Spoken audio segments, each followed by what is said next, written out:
Hey guys, Mark here from Search Party Property. So just doing my top 5 scariest things that I see property investors doing. So number 5 is not having a good property manager. These guys can literally save you thousands and thousands, if not tens of thousands of dollars just by doing their job correctly. Number 4 is not having insurance on a property. Now, if you've settled on a property and you don't have insurance, you've got to make sure that you've got the cash in the bank that to potentially replace that property if it burns down, or repair it if there's some major damage through a storm or through tenants or something like that. You've got to have the cash in the bank, because if you don't, how's it going to get it fixed? And also in Queensland, really important to keep in mind that you have to have insurance on a property when both parties sign the contract. So when I say that again, when both parties sign the contract, not when the property settles. So as a buyer, you are responsible for the property when both parties sign the contract. Hopefully that's sort of sunk in there. So even before you own the property.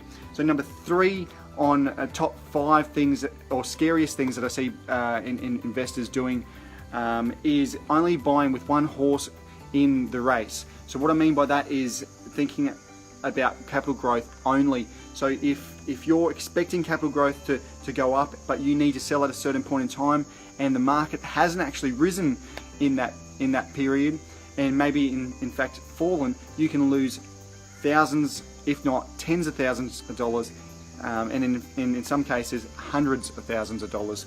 So I've seen that happen quite a few times, and in fact I've bought properties from people who have lost $50, $70, and even $100,000 in a short space of time, just because they expected the market to grow. It didn't. They needed to get out, and so they've had to take a loss.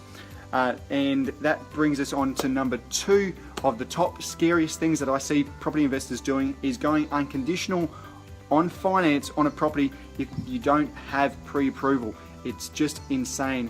Unless you've got the cash for the property purchase sitting in the bank, you leave yourself open to litigation when you're not able to settle on that property. So make sure you got the formal approval before you go unconditional on a property. So I repeat that again, make sure you've got the formal approval letter or documents before you go unconditional on a property, or you've actually got the physical cash sitting in the bank so you're able to complete that contract. Otherwise you can be sued for damages there.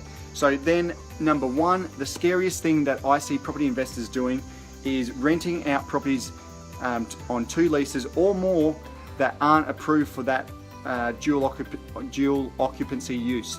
Now, whether it's a high set home that's not legal height downstairs, or something that's got a secondary dwelling that's not approved for another lease, it leaves yourself open. So if the place burns down and somebody is injured, or even worse, killed, you're going to have to live with that yourself. So from that point of view, that's going to be a really difficult thing to have to do there as well. But also from a legal point of view, it's negligence, and it's and also I believe you could be facing jail time, because if it burns down, you've rented out a property that isn't approved for dual occupancy, and you can't just plead ignorance to that. So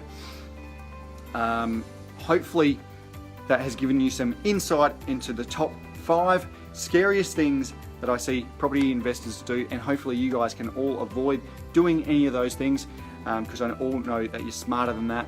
And if you've liked the video, make sure you hit us up in the comments, or if you've got anything else to add, something else that's even scarier than that, hit us up in the comments, let us know. Love to hear your thoughts. Alright guys, see ya.